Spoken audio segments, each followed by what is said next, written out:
तो जय हिंद दोस्तों, आपका अपने चैनल यस के हम स्टडी पर एक बार फिर स्वागत है। बहुत ही इंपॉर्टेंट वीडियो, बहुत ही महत्वपूर्ण वीडियो इंग्लिश के। इंग्लिश का आप लोग बहुत ही कमेंट कर रहे हैं, सर इंग्लिश में कुछ बताइए। तो यहाँ पे इंग्लिश का पूरा वीडियो आपको लेकर आ गया है नरेशन का, ठीक है ना। इसमें हम वीडियो पर पहले नरेशन के बारे में पढ़ेंगे। नरेशन जो आपके लिए बहुत ही इंपॉर्टेंट टॉपिक है, क्योंकि इससे आपका 4 नंबर का क्वेश्चन ज़रूर से ज़रूर पूछता है, ठीक है ना।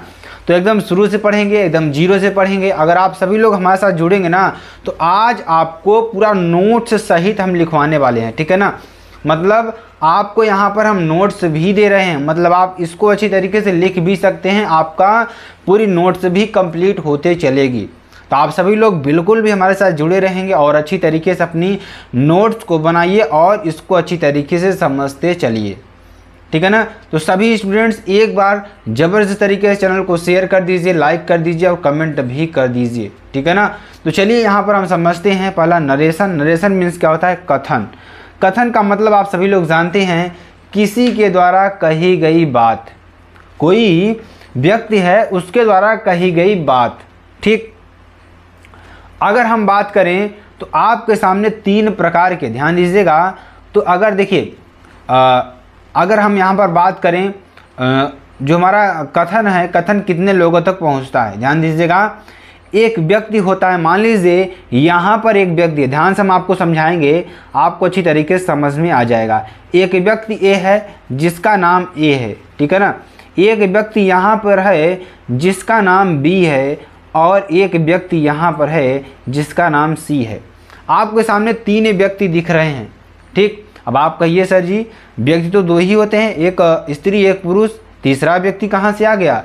तो चलिए इसके बारे में इंग्लिश में देखिए, इसके बारे में थोड़ा बात करते हैं, क्योंकि इसका यूज़ नरेशन में है। तो आपको समझाएंगे यहाँ पर तीसरा व्यक्ति कहाँ से आया। जैसे देखिए आप हैं, ठीक है ना, आपका दोस्त क्या है?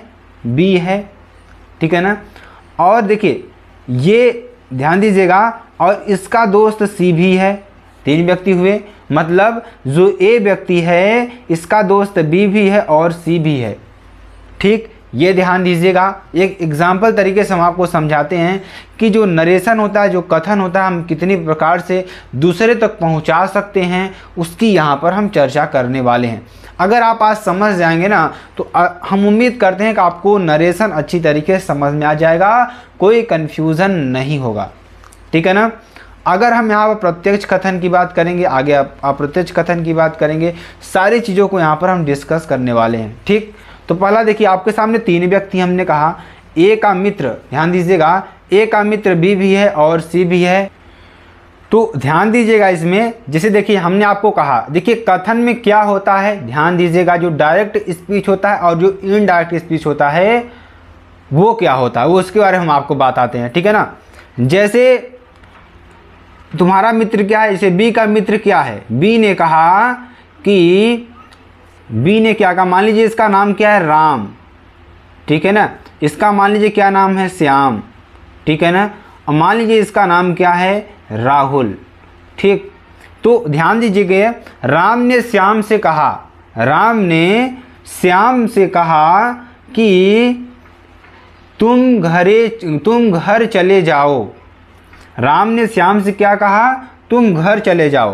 तो अब देखिए लिखेंगे कैसे? राम ने श्याम से कहा, ठीक है ना। इसको किस में रखेंगे? कामा लगाएंगे, फिर यूनिट कामा लगाएंगे। तुम घर चले जाओ, तुम घर चले जाओ, ठीक है ना। इसको कामा हम बंद कर देते हैं। तो इस तरीके से आपको कुछ डायरेक्ट स्पीच दिख रहा है, मतलब राम ने डायरेक्टली श्याम से क्या कहा? राम ने श्याम से कहा तुम घर चले जाओ।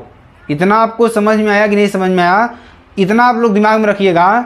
राम ने अभी सिर्फ किससे कहा? श्याम से कहा, ठीक है ना। राम ने श्याम से कहा तुम घर चले जाओ, ठीक है ना, तुम घर चले जाओ। किसके लिए बात कही जा रही है? राहुल के लिए। किसके लिए? राहुल के लिए। अब देखिए जो राम कह रहा है, इसकी बात को श्याम राहुल से कैसे बताएगा, ठीक है ना। श्याम जो है राहुल से कैसे बताएगा? कैसे बताएगा कि राम ने कहा है कि, ध्यान दीजिएगा, अब ये जो श्याम है, अब ये श्याम किससे कहेगा, इससे कहेगा इसकी बात, राम की बात। राम ने क्या कहा था, राम ने श्याम से कहा तुम घर चले जाओ। अब जो श्याम है, अब श्याम इस बात को किससे कहेगा, राहुल से कहेगा। क्या कहेगा कि राम ने कहा है कि तुम घर चले जाओ, तुम घर चले जाओ, ठीक है ना। राम ने श्याम से कहा है कि, देखिए जैसे हम उसकी बात को लिख रहे हैं, ठीक है ना, हम उसकी बात को लिख रहे हैं और ये राम किससे कहा, पहले श्याम से कहा कि राम ने श्याम से कहा तुम घर चले जाओ, ठीक, राम ने श्याम से कहा तुम घर चले जाओ। अब श्याम राहुल से जाकर क्या कहेगा कि राम ने कहा है कि तुम घर चले जाओ। अब यहाँ पर दैट का प्रयोग होगा, तो यहाँ पर इसका हम इनडायरेक्ट स्पीच बनाएंगे तो क्या बनाएंगे, बीच में हम क्या लगा देंगे, की कब लगाएंगे, ये कामा और इन्वर्टेड कामा को हटा करके हम क्या लगाएंगे, सिर्फ की लगाएंगे, ठीक। तो ये बात आपके लिए समझ में आ रही है। मतलब अब 3 वचन आपको इसमें यूज़ हुए, मतलब पहला व्यक्ति कौन है, 3 व्यक्ति, यानी थर्ड पर्सन, 3 पर्सन इसमें आपको यूज होंगे, ठीक है ना। थर्ड पर्सन देखिए, 2 पर्सन तो आप जानते हैं, एक हम हो गए, एक जिससे हम बात कह रहे हैं। एक देखिए, एक ये व्यक्ति हो गया और इससे यह बात कह रहा है, ये फर्स्ट पर्सन हो गया। देखिए फर्स्ट पर्सन क्या होता है, कहने वाला, ठीक है ना। फर्स्ट पर्सन क्या होता है, अगर फर्स्ट पर्सन कोई पूछ ले आपसे कि फर्स्ट पर्सन क्या होता है आप बताइए, तो क्या होता है, कहने वाला। सेकेंड पर्सन की बात करेंगे, सेकेंड पर्सन इसमें क्या है, सुनने वाला। कौन है, सुनने वाला, ठीक है ना। यहाँ पर सेकेंड पर्सन की बात हो गई। अगर आपसे पूछ लें कि अब देखिए थर्ड पर्सन कहाँ आया, जो राम है, ये श्याम, जो राहुल है, ये इसमें थर्ड पर्सन आया, तो ये थर्ड पर्सन क्या है, जिसके बारे में बात कही जा रही है, जिसके बारे में बात कही जा रही है, ठीक। तो आपको समझ में आया, 3 पर्सन इसमें यूज हुए। पहला पर्सन फर्स्ट पर्सन कहने वाला, दूसरा पर्सन सेकंड पर्सन सुनने वाला। ये राम की बात को सुना और जो इसने सुना वो जा कर के राहुल से कहा। वो कैसे कहेगा, उसके शब्दों में क्या रहेगा बात, वहाँ पर लगाएगा कि, कहा है कि तुम घर चले जाओ। अब वो क्या करेगा, घर चला जाएगा, ठीक है ना। तो ये बात हो गई, तीसरे पर्सन की बात हो गई। तो इसमें आपको फर्स्ट पर्सन, सेकेंड पर्सन और थर्ड पर्सन तीनों का यूज होगा। तो इतनी बात आपको समझ में आई कि नहीं समझ में आई, एक बार लाइक ज़रूर कर दीजिएगा अगर समझ में आ जाएगी तो। अब देखिए, अब यही से आपको मिल जाएगा डायरेक्ट स्पीच, यानी कि प्रत्यक्ष कथन, और इनडायरेक्ट स्पीच, अप्रत्यक्ष कथन। प्रत्यक्ष कथन हमारा क्या हो जाएगा, राम ने श्याम से कहा तुम घर चले जाओ, कामा और इन्वर्टेड कामा में लगेगा तुम घर चले जाओ, ये हमारा क्या होगा, डायरेक्ट कथन हो गया, क्योंकि राम ने श्याम से डायरेक्टली कहा है। अब ये राम राहुल से डायरेक्टली न कह करके श्याम से कहलवा रहा है कि तुम घर चले जाओ, तो ये क्या हो गया, अप्रत्यक्ष कथन हो गया, इनडायरेक्ट स्पीच हो गई। अब वो अपनी बात किसी दूसरे से कहलवा रहा है तो इनडायरेक्ट स्पीच हो गया। आई होप आपको इसकी भी डिफिनेशन आपको समझ में आ गई होगी। अब इसको हम डिफिनेशन में कैसे लिखेंगे, शब्दों में कैसे लिखेंगे, चलिए वो चीज़ है आपको लिखने के लिए, ठीक है ना। आई होप आपको ये सारी चीज़ें समझ में आ रही होंगी, ठीक है ना मेरे प्यारे बच्चों। अगर समझ में आ रही होंगी तो एक बार लाइक कर दीजिएगा, ठीक। इतनी बातें आपको समझ में आई। चलिए डायरेक्ट स्पीच की बात करते हैं। हमने आपको बताया ना कि जब हम किसी बात को डायरेक्टली किसी व्यक्ति से कहते हैं तो डायरेक्ट स्पीच होता है, डायरेक्ट वार्तालाप होती है। और अप्रत्यक्ष की बात क्या करेंगे, जब हम अपनी बात को किसी दूसरे के द्वारा कहलवाते हैं तो वहाँ पर अप्रत्यक्ष कथन होता है। जैसे हम वक्ता के शब्दों को ज्यों का त्यों कह सकते हैं, मतलब हम क्या करते हैं, वक्ता जो होता है, जो कहने वाला होता है, उसके शब्दों का हम ज्यों का त्यों कह सकते हैं। मतलब आपके सामने हम ज्यों का त्यों कह सकते हैं, जैसे है वैसे ही कह सकते हैं। मतलब अगर हम आपसे बात करना चाहेंगे तो आपको जो भी बात रहेगी हम सीधे सीधे कह देंगे, ठीक। ये बात हो गई डायरेक्ट स्पीच, यानी कि when the reported speech reports the actual words this is called direct narration या डायरेक्ट स्पीच। आपको ये परिभाषा लिख लेनी है, कोई दिक्कत नहीं है। या जब हम अपनी बात को जो सुनने वाला उसको डायरेक्टली तरीके से कहते हैं तो वहाँ पर क्या होता है, डायरेक्ट स्पीच होता है, डायरेक्ट वार्तालाप होती है, ठीक है ना। जैसे माई मदर सेड, मेरी माता ने कहा, it is time to go away, यह समय जाने का है। मेरी माता ने कहा यह समय जाने का है, ठीक। तो ये माता डायरेक्ट किससे कह रही है, किसी से करे, कोई व्यक्ति होगा, उसकी पुत्री होगी, उसकी बेटा होगा, कोई किसी से क्या कह रही है कि आपको जाने का समय है, तो ध्यान दीजिएगा। अब जाने का समय है तो ध्यान दीजिएगा, ये डायरेक्टली कह रहा है तो यहाँ पे कामा और नोट कामा लगा कर इसको हम क्या कर देंगे, इस तरीके से लिखेंगे, ठीक है ना।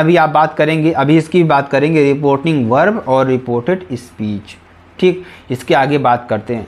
इनडायरेक्ट स्पीच की बात करेंगे तो जब हम अपनी बात को किसी दूसरे के द्वारा कहलवाते हैं दूसरे शब्दों में, तो वो क्या होता है, इनडायरेक्ट स्पीच होता है। आपको अच्छी तरीके से समझ में आ रहा होगा।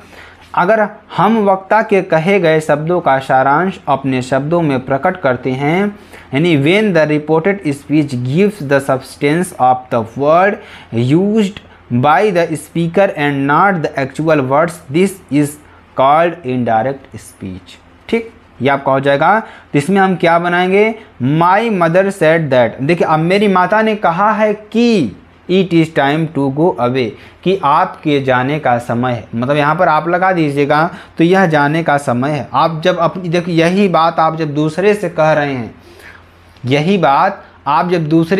हैं, मतलब जैसे कह दिया कि राम ने कहा, देखिए एक एग्जांपल मैं आपको देता हूँ, आपको समझ में आ जाएगा। राम ने कहा, ठीक है ना। इन्वर्टेड कामा में लगाएंगे, ये डायरेक्ट स्पीच आपका बनेगा, मैं बहुत गंदा हूँ,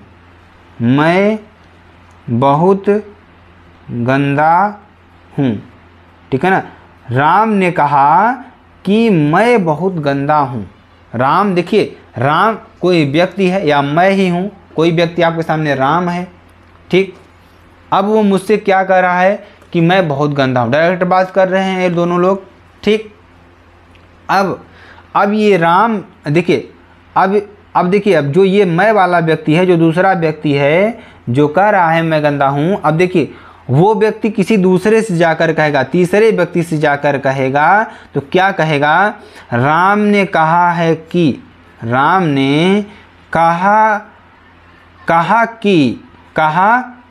मैं बहुत गंदा हूँ,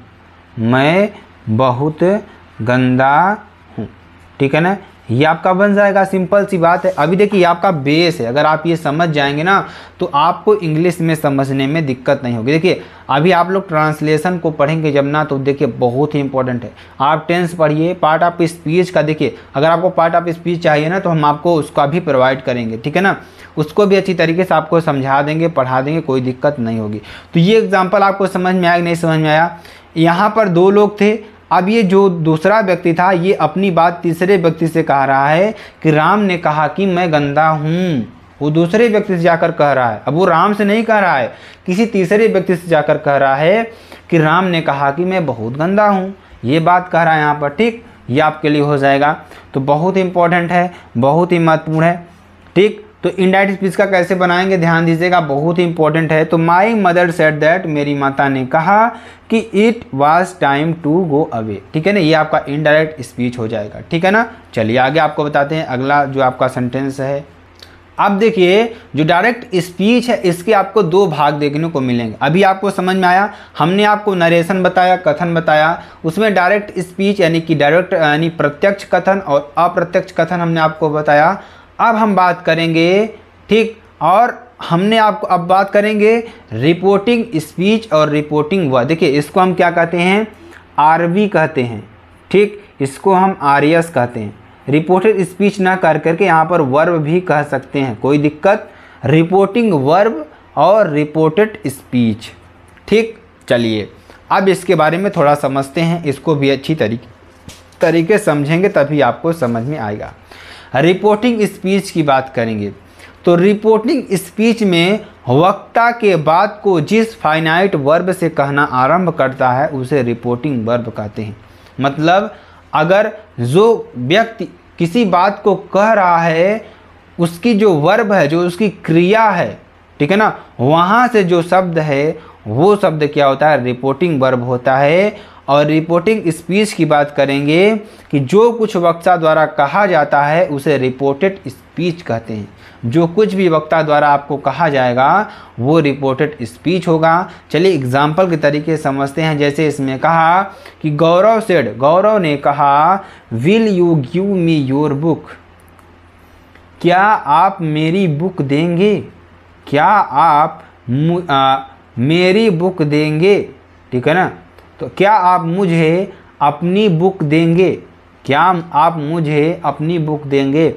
तो ध्यान दीजिएगा, ये जो पार्ट है यानी कामा के इन्वर्टेड कामा के जो बाहर वाला पार्ट होता है उसे हम क्या कहते हैं, रिपोर्टिंग वर्ब कहते हैं या स्पीच कहते हैं। ठीक, इतना आपको समझ में आएगा। और जो इन्वर्टेड कामा के अंदर होता है उसे हम रिपोर्टेड स्पीच कहते हैं। मतलब कि जो वाक्य वर्ब से शुरू होता है, मतलब जो पहले वाक्य वर्ब से शुरू होगा, जो फाइनाइट वर्ब से आरंभ होगा उसे हम क्या कहेंगे, रिपोर्टिंग वर्ब कहेंगे। इसीलिए इसका नाम वर्ब पड़ा है, ठीक है ना। और ये सेंटेंस देखिए सब्जेक्ट से स्टार्ट होगा, ठीक है ना। और इसमें कैसे भी सेंटेंस आ सकते हैं। तो यहाँ पर will you give me your book, यहाँ पर रिपोर्टिंग स्पीच हो जाएगा। मतलब इसके द्वारा कही गई बात क्या है, ये है। ठीक, जब ये बात यहाँ पर इन्होंने कही तो ये रिपोर्टिंग वर्ब है, इसके द्वारा कही गई बात रिपोर्टेड स्पीच। दो पार्ट आपने बना दिया इसका, ठीक है ना। अब चलिए आगे थोड़ा हम और आगे बढ़ते हैं। इतना आपको समझ में आया, आप नोट्स भी बनाते चलिए। अगर चलिए इसका इंग्लिश भी बता देते हैं तो ध्यान दीजिएगा, the verb that introduces the reported speech is called reporting verb. ठीक, और रिपोर्टेड स्पीच की बात करेंगे तो the extract word of the speaker which are put within inverted commas, मतलब जो इन्वर्टेड कामा के अंदर रखा जाता है, कॉल्ड द रिपोर्टेड स्पीच। ठीक है ना, ये आपके लिए हो जाएगा। तो आई होप आपको अच्छी तरीके से समझ में आ रहा होगा। चलिए आगे आपको बताते हैं अगला जो आपका चीज़ है, अगला जो आपका जो स्टार्ट होगा उसके बारे में बात करेंगे, ठीक है ना। देखिए आप लोग यहाँ पर लिखने का मतलब क्या है कि यहाँ पे आपको हम नोट्स भी लिखवाते चल रहे हैं और अच्छी तरीके से समझाते भी चलेंगे, टाइम की भी बचत होगी और आपको एकदम बेहतरीन तरीके से समझा भी देंगे, ठीक है ना। तो इसलिए यहाँ पर हम कंटेंट को लिख कर लाए हैं ताकि आप लोग साथ साथ हमारे लिखते चलिए और समझते चलिए। जहाँ भी दिक्कत हो आप कमेंट बॉक्स में कमेंट कर दीजिएगा, आपके प्रश्न का सलूशन ज़रूर होगा, ठीक है ना। चलिए आगे आपको बताते हैं। डायरेक्ट स्पीच के मुख्य बिंदु की बात करेंगे, ठीक है ना। डायरेक्ट स्पीच जो आपका होता है उसके मुख्य बिंदु की बात करेंगे तो रिपोर्टिंग स्पीच या इसको आप वर्ब भी कह सकते हैं। रिपोर्टिंग वर्ब के पश्चात कामा का प्रयोग होता है। जहां पर आपका रिपोर्टिंग स्पीच यानी कि रिपोर्टिंग वर्ब खत्म होगा वहां पर इस कामा का उपयोग होगा। ठीक, वक्ता स्पीकर के कथन को इन्वर्टेड कामा यानी कि डबल इन्वर्टेड कामा में रखा जाता है, ठीक है ना। इन्वर्टेड कामा के अंदर भाग का अंदर भाग कैपिटल लेटर से लिखा जाता है। मतलब इस जो इन्वर्टेड कामा में जो पहला अक्षर होगा उसको कैपिटल लेटर में लिखेंगे यानी CL में लिखेंगे, ठीक है ना।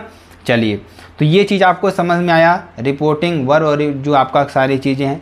देखिए यहाँ पर लिखवाने का मतलब क्या है आपको अच्छी तरीके से समझाना। अब डायरेक्ट और इनडायरेक्ट में बदलने के कुछ सामान्य नियम हैं। नियम कौन कौन से हैं चलिए इसके बारे में चर्चा करते हैं। रिपोर्टिंग स्पीच के बाद, किसके बाद, रिपोर्टिंग स्पीच के बाद कामा का प्रयोग होता है। ठीक, रिपोर्टिंग स्पीच के बाद किसका प्रयोग होता है, कामा का प्रयोग होता है। इसको हमने ऊपर भी आपको बताया, इतना आपको समझ में आया। इनडायरेक्ट स्पीच में इन्वर्टेड कामा का हटा देते हैं, ठीक है ना। ध्यान दीजिएगा, अगर हम इसका इनडायरेक्ट स्पीच बताएंगे तो इन्वर्टेड कामा को क्या कर देंगे, हटा देंगे। कामा और इन्वर्टेड कामा को दोनों को हटा देते हैं।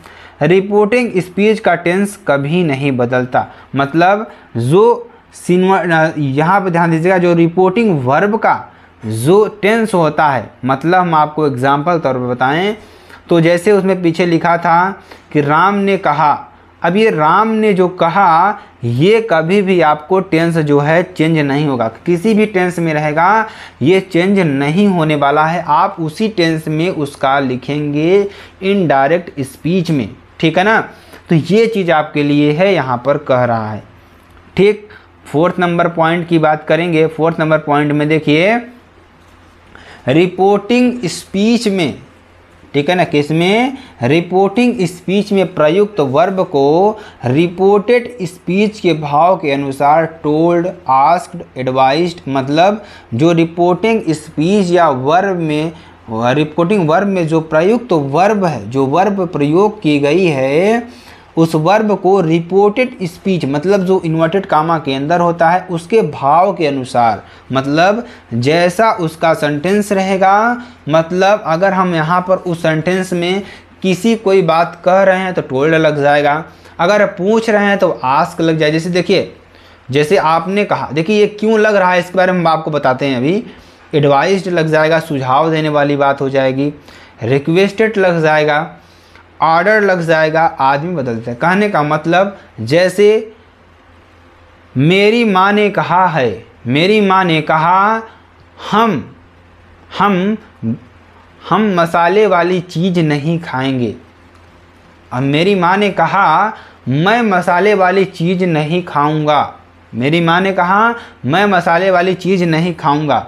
तो इसमें देखिए उसकी माँ क्या कर रही है, एडवाइस्ड दे रही है, सुझाव दे रही है। तो यहाँ पर जो रिपोर्टेड स्पीच है कि मैं मसाला नहीं खाऊंगा, तो जब ये व्यक्ति किसी दूसरे से जाकर अपनी बात कहेगा तो क्या कहेगा कि मेरी माता ने सुझाव दिया है कि मैं मसाले वाली चीज़ नहीं खाऊंगा, ठीक। तो अब यहाँ पर सुझाव देने वाली बात हो जाएगी, तो इसका जब चेंज करेंगे तो इसमें एडवाइस्ड का प्रयोग करेंगे, इस तरीके के सेंटेंस होंगे, ठीक है ना। रिक्वेस्टेड मतलब रिपोर्टेड, इसमें जो प्रार्थना वाली बात हो जाएगी या कुछ पूछने वाली बात हो जाएगी तो आस्क्ड का प्रयोग। तो इस तरीके से आप समझ रहे हैं कि नहीं समझ रहे हैं, आपको आई होप आपको अच्छी तरीके से समझ में आ गया होगा, ठीक।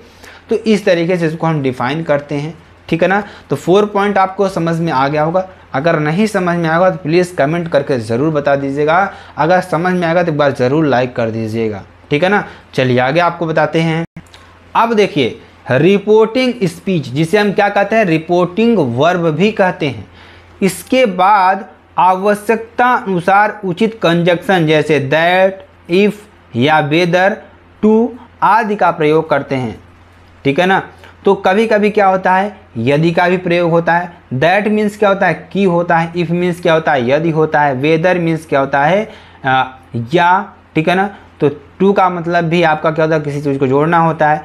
तो जो ऐसा रिपोर्टेड स्पीच रहेगा जो इन्वर्टेड कामा के अंदर है, जैसा सेंटेंस रहेगा उसी के अनुसार हम क्या लगाएंगे, इसको लगाएंगे, ठीक है ना। कभी कभी interrogative sentence, optative sentence, exclamatory sentence, सही सेंटेंस का भी हम आपको बताएंगे प्रॉपर तरीके से, ताकि आपको अच्छी तरीके से समझ में आ जाए। आई तथा प्रॉपर नाउन को छोड़कर, मतलब प्रॉपर नाउन अगर हम आपसे कहें प्रॉपर नाउन क्या होता है, किसी का नेम हो गया, जैसे राम, श्याम, मोहन, ये सारी चीज़ें क्या आती हैं, प्रॉपर नाउन। किसी विशेष व्यक्ति या वस्तु के नाम को क्या कहते हैं, प्रॉपर नाउन ही कहते हैं।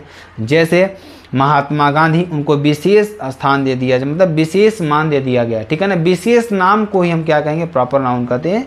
तो ध्यान दीजिएगा, आई और किसी का नाम हो गया छोड़कर रिपोर्टेड स्पीच का पहला अक्षर स्मॉल लेटर में लिखा जाता है। मतलब अगर आई आएगा, ठीक, अगर आई आएगा तो आप इसको कैपिटल में लिखेंगे।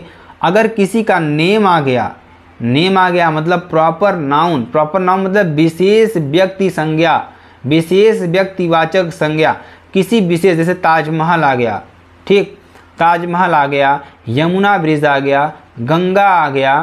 तो इनका जो देखिए, जैसे पंडित जवाहरलाल नेहरू आ गया, एक विशेष व्यक्ति नाम है, ठीक है ना। मतलब पंडित जवाहरलाल नेहरू नेहरू ही हैं। अगर हम राम की बात करें राम ही है, श्याम की बात करें श्याम ही है। तो एक विशेष नाम हो गया उसका। तो अगर ये नाम आता है तो क्या लिखेंगे उसको, क्या करेंगे, का पहला अक्षर स्मॉल लेटर में, यानी इनको दोनों को छोड़ करके अगर कोई भी आता है तो क्या करेंगे, उसको स्मॉल लेटर में लिखेंगे। जैसे ध्यान दीजिएगा, जैसे आ जाता है कि वाट या हुम आ जाता है शुरू, तो इसको डब्ल्यू को क्या करेंगे, स्मॉल में लिख देंगे। ठीक है ना, इस तरीके से आपको यहाँ पर समझ में आ गया होगा। आगे देखेंगे प्रोनाउन की बात करेंगे।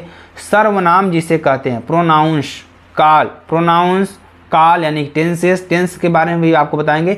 टेंस की बहुत ही ज़बरदस्त क्लास आपको हम बताएंगे। ठीक है ना, अच्छी तरीके से समझ में आ जाएगा। तथा समय अथवा स्थिति की निकटता यानी नियरेस्ट ऑफ टाइम और पोजीशंस, सूचक शब्दों में परिवर्तन आता है। क्या आता है, परिवर्तन। इसमें आपको परिवर्तन करना होगा, जैसे हम आपको बताएंगे अभी। प्रोनाउंस को भी पढ़ाएंगे, प्रोनाउंस कितने प्रकार के होते हैं, ठीक, प्रोनाउंस कैसे चेंज होते हैं, उसका भी नियम आएगा, आगे आएगा। बस आप लोग थोड़ा धीरज रखिए, अच्छी तरीके से अपनी तैयारी को रखिए, ताकि हम आपको अच्छी तरीके से समझाने का प्रयास कर पाएँ। ठीक है ना। और ध्यान दीजिएगा, सूचक शब्दों में परिवर्तन आता है। अर्थ की दृष्टि से सेंटेंस के 5 प्रकार में बांटा गया। अगर अर्थ की दृष्टि से देखें, अर्थ मतलब कि अर्थ मतलब क्या होता है कि उसका हम किसी तरह का मीनिंग निकाल करके, ठीक है ना। तो ध्यान दीजिएगा, यहाँ पर हमने क्या कहा कि सर्वनाम, प्रोनाउंस, प्रोनाउंस का भी चेंजेस भी आपको आगे मिलेगा, जो कि बहुत ही इंपॉर्टेंट, बहुत ही बेहतरीन हम आपको समझाने वाले हैं। और काल को भी अच्छी, काल मतलब टेंस, टेंस आपको समझ लें, जिसका बहुत ही इंपॉर्टेंट है, क्योंकि अगर आप टेंस जान गए ना, दुनिया का किसी भी सेंटेंस का आप ट्रांसलेशन कर सकते हैं। ठीक। तथा समय अथवा स्थिति की निकटता, नियरेस्ट ऑफ टाइम और पोजीशन, सूचक शब्दों को परिवर्तन आता है। ये हमने आपको बताया। अर्थ की दृष्टि से सेंटेंस आपको 5 प्रकार के मिलेंगे। ठीक। पहला असर्टिव सेंटेंस, जिसे आप क्या कहेंगे, साधारण वाक्य कहेंगे। दूसरा नंबर इंट्रोगेटिव सेंटेंस, जिसे आप प्रश्नवाचक शब्द कहेंगे, जिसमें आपको प्रश्न पूछने का कार्य होता है। आप इसमें क्या करते हैं, प्रश्नों को पूछने का कार्य करते हैं। तीसरा नंबर इंपरेटिव सेंटेंस, मतलब आज्ञा सूचक वाक्य, जब किसी चीज़ को किसी में क्या करते हैं, आज्ञा देते हैं किसी को, तो वहाँ पे आज्ञा सूचक वाक्य का आएगा। ऑप्टेटिव सेंटेंस मतलब इच्छा सूचक, कहीं पे आप इच्छा जाहिर कर रहे हैं, हमारी इच्छा है, ठीक है ना, ये चीज़ करने की, वो चीज़ करने की, तो वहाँ पे इच्छा सूचक। एक्सक्लेमेटरी सेंटेंस, विस्मय बोधक वाक्य, ठीक है ना, ये आपके लिए हो जाएगा। तो पहला हम क्या पढ़ने वाले हैं, असर्टिव सेंटेंस, ठीक है ना, असर्टिव सेंटेंस पढ़ेंगे। उसके बाद इंट्रोगेटिव, इंपरेटिव, ऑप्टेटिव, एक्सक्लेमेटरी, इसमें आपको प्रोनाउन का भी चेंजेस आएगा। तो अभी आपको अच्छी तरीके से पढ़ना है, ठीक है ना, जहाँ तक वीडियो चलती है ध्यान दीजिएगा, लास्ट तक ज़रूर बने रहेंगे, ठीक है ना। असर्टिव सेंटेंस की बात करेंगे, साधारण वाक्य, ठीक। तो इसके द्वारा किसी बात का कथन सेंटेंस ज्ञात होता है। इस तरह के वाक्यों को, इसके द्वारा किसी बात का कथन, मतलब इसके द्वारा यहाँ पर आप कर देंगे, इसके द्वारा किसी बात का कथन या सेंटेंस ज्ञात होता है कि इस तरह के वाक्यों को इनडायरेक्ट स्पीच में किसी प्रकार परिवर्तन नहीं करते। इस प्रकार के जो सेंटेंस है, साधारण जो सेंटेंस है, इसमें किसी प्रकार का परिवर्तन नहीं करते हैं। जैसे अजय शेष अजय ने कहा, देखिए अजय शेष अजय ने कहा, सुधा हैज़ गॉन टू कानपुर, सुधा कानपुर गई है, ठीक है ना।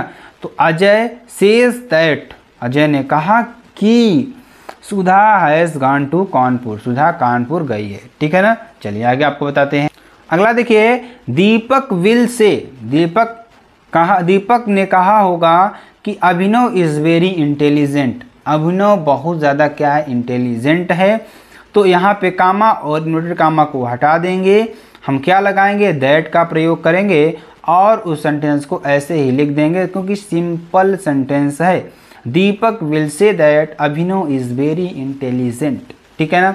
चलिए आगे चलते हैं।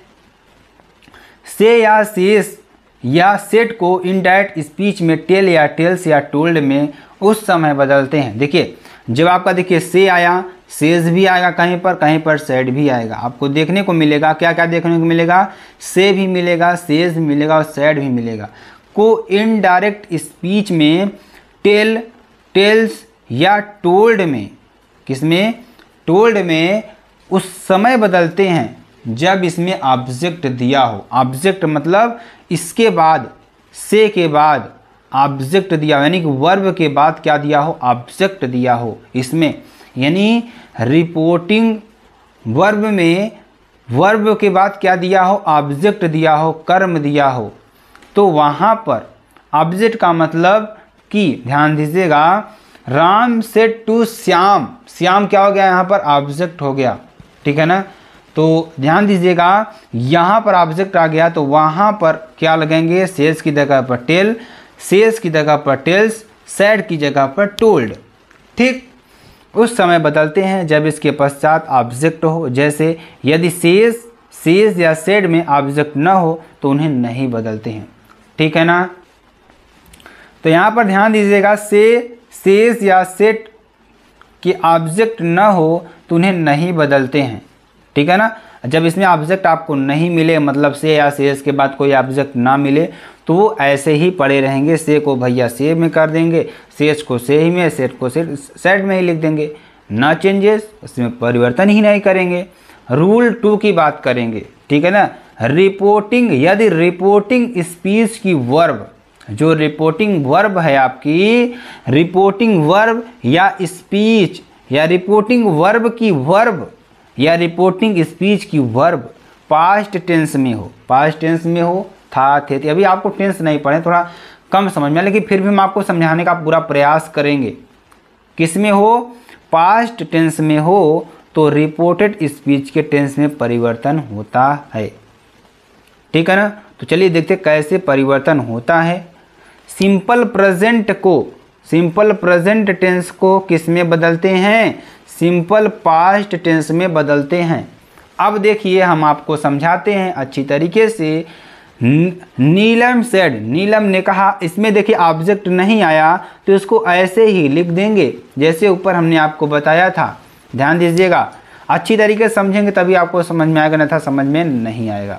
नीलम सेड, नीलम ने कहा, कामा इन्वर्टेड कामा को करो गायब, लगाओ दैट, दैट लगा दिए।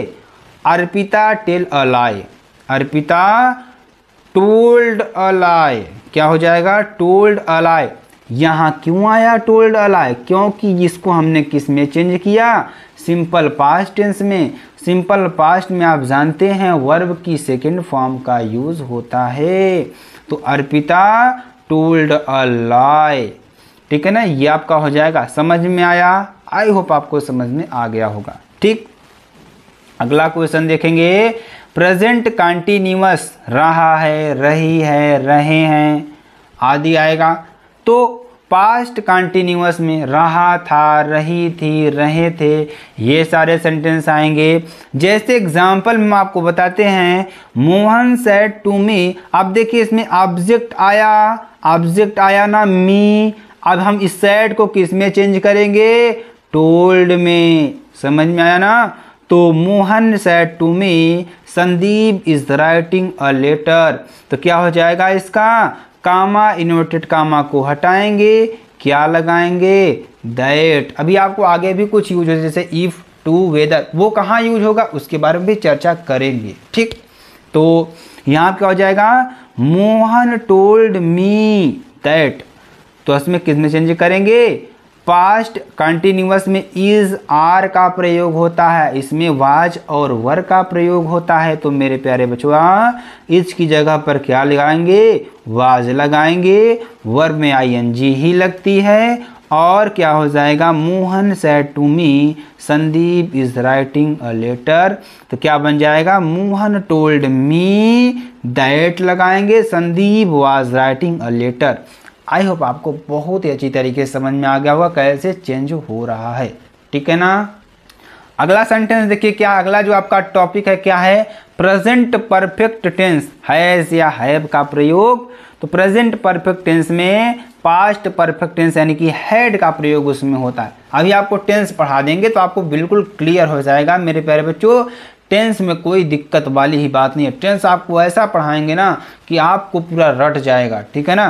तो present perfect to past perfect tense कैसे बदलेंगे, सुनील सेड, सुनील ने कहा, इसमें ऑब्जेक्ट नहीं है तो सेड को सेड ही रखेंगे, समझ में आया।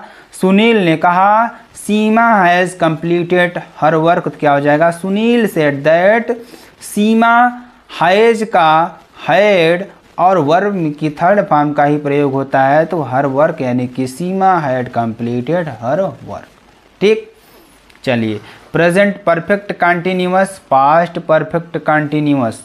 ठीक, तो क्या हो जाएगा इसमें समय सेम टू सेम वही चीज़ रहेगा, सिर्फ हैज़ की जगह हैज़ बीन लग जाएगा, यहाँ पर हैड बीन लग जाएगा।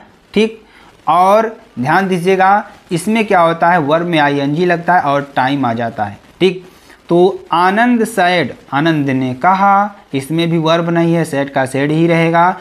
It has been reading since Monday, ठीक है ना, वह मंडे से ही पढ़ रहा है।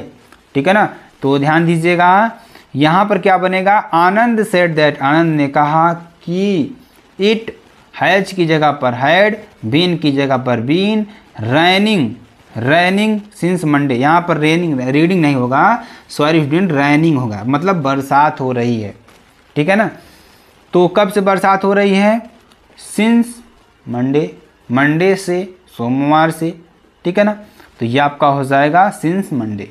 ठीक है ना, ये आपका हो जाएगा। चलिए पास्ट इंडेफिनिट टेंस को पास्ट परफेक्ट टेंस में, पास्ट इंडेफिनिट जो आपका होता है ना, था, थे, थी, ये सारी चीज़ें आती हैं, उसको किस में चेंज करते हैं, पास्ट परफेक्ट टेंस। ठीक है ना, तो सुनील सेड, सुनील ने कहा, the cow died in the night, cow जो गाय है रात में मरी थी या मर गई, रात में मर गई। ठीक है ना, तो सुनील सेड, अब देखिए इसमें भी ऑब्जेक्ट नहीं है, सेट का सेट ही रहेगा। सुनील सेड, कामा, इनवर्ट कामा को हटाएंगे, क्या लगाएंगे, दैट लगाएंगे, तो क्या लिखेंगे, देखिए ये प्रेजेंट पास्ट इंडेफिनिट है, इसको पास्ट परफेक्ट टेंस में चेंज करेंगे, तो the cow died in the night, तो द काऊ हैड, आप जानते हैं पास्ट परफेक्ट में क्या लगता है, हैड लगता है, हैड लगता है, तो had died in the night. ठीक है ना, आपके लिए हो जाएगा। चलिए पास्ट कंटिन्यूअस टेंस में रहा था, रही थी, रहे थे, आप जानते हैं वाज या वर का प्रयोग, वर्ब में आईएनजी का प्रयोग होता है। पास्ट परफेक्ट कंटिन्यूअस टेंस में समय भी, देखिए इसमें क्या आ जाएगा, हैड बीन आ जाता है। ठीक है ना, हैड बीन आ जाता है, हैव बीन आ जाता है। तो ही सैड, उसने कहा, the student were learning there lesson, जो स्टूडेंट से अपने पाठ को पढ़ रहे थे, तो ही देखिए इसमें ऑब्जेक्ट नहीं आया, तो ही सैड दैट, उसने कहा कि the students had been learning their lessons, ये आपके लिए हो जाएगा। चलिए आगे आपको बताते हैं, पास्ट परफेक्ट टेंस को पास्ट परफेक्ट कंटिन्यूअस टेंस में चेंज करते हैं। किसमें, पास्ट परफेक्ट टेंस आ गया, अब इसको किस में चेंज करेंगे, पास्ट परफेक्ट कंटिन्यूअस टेंस में। ठीक है ना, तो कंटिन्यूअस टेंस में कोई परिवर्तन नहीं होता, अगर कहीं पर पास्ट परफेक्ट टेंस आ जाए या पास्ट परफेक्ट कंटिन्यूअस टेंस आ जाए, कहीं पर डायरेक्ट दे दिया हैड का प्रयोग और कहीं पर हैड बीन आ गया, तो आपको वहाँ पर कोई चेंजेस नहीं करना है। यानी दे सैड, उसने कहा, Reena had won the match, इसको सीधा सीधा लिख देना है, they said that Reena had won the match. ठीक, उसके बाद ध्यान दीजिएगा अगला जो हमारा है, सी सैड, उसने कहा, Usha had been reading for 4 hours.